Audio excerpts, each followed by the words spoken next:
Hello, welcome to US Defense Today YouTube channel. Please subscribe to get latest update. For the first time in decades, the number of carriers dropped below 20, making it increasingly unlikely that enough flight decks would be available during a conventional war to service all requirements. The United States Navy's 10 nuclear supercarriers are the largest warships on the high seas. Home to more than 5,000 sailors and Marines, the Nimitz-class aircraft carriers are nuclear-powered and can carry nearly 90 combat aircraft.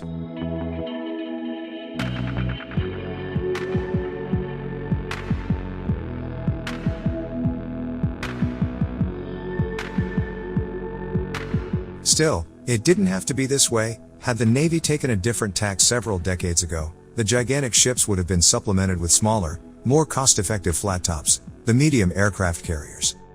During World War II, the U.S. Navy operated two types of aircraft carriers, larger fleet carriers and escort carriers.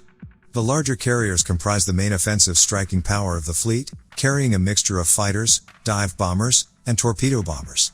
The escort or jeep carriers were an economy of force measure, smaller ships with smaller air wings designed to provide air support to convoys and fill in for fleet carriers when the bigger ships were operating elsewhere. After the war, the Navy operated a range of carriers, from full-size nuclear-powered fleet carriers such as USS Enterprise to the smaller attack carriers and anti-submarine carriers of the wartime Essex class. Gradually, however, as the older, smaller carriers aged out, they were replaced by supercarriers.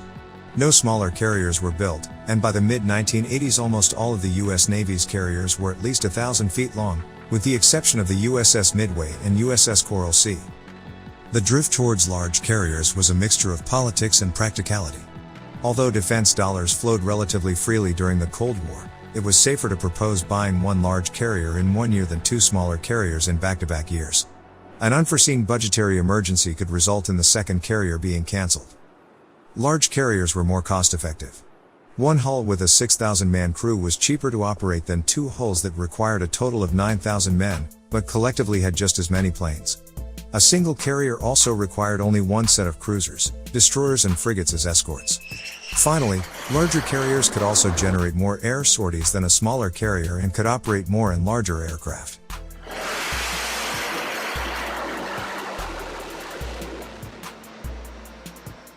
Still, large carriers are extremely expensive, both to buy and to operate, and elements both inside and outside the Navy searched for alternatives. During the 1970s, then Chief of Naval Operations Admiral Elmo Zumwalt struggled with the twin problems of a declining post-Vietnam defense budget and the obsolescence of large numbers of World War II-era Navy ships. If Zumwalt didn't do something, he risked a huge drop in the number of battle force ships. Zumwalt's proposal to keep the size of the fleet large was to create a high-low mix of ships split between very capable high-end ships and less capable low-end ships. This extended to carriers, and Zumwalt proposed a so-called medium aircraft carrier to supplement the existing supercarriers. The medium aircraft carrier would weigh in around 61,000 tons, be conventionally powered, and have a 908-foot-long flight deck. The ship would carry an air wing of up to 60 planes and have a total complement, including aircrew, of just 3,400 personnel. The medium aircraft carrier would have just 2 steam catapults instead of the 4 that were on larger carriers, meaning it could launch planes at just half the rate of larger carriers.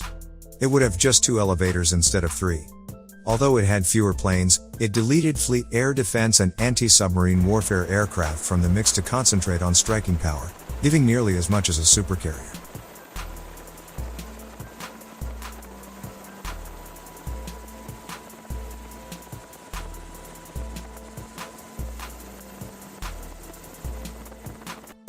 There were also advantages in building more, smaller carriers. For the first time in decades, the number of carriers dropped below 20, making it increasingly unlikely that enough flight decks would be available during a conventional war to service all requirements.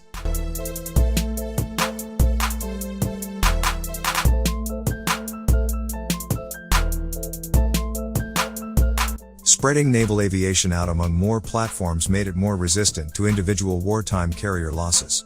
Finally, the increasing importance of new operating areas such as the Persian Gulf stretched existing resources.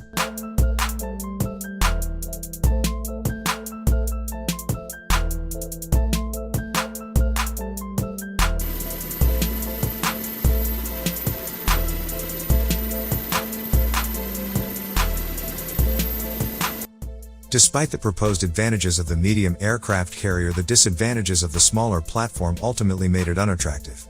The advantages of larger ships were so significant that, as it could afford the larger ships, the Navy would continue to buy them. The Navy pressed on with an all-supercarrier fleet, and today the entire carrier fleet is composed of nuclear-powered supercarriers.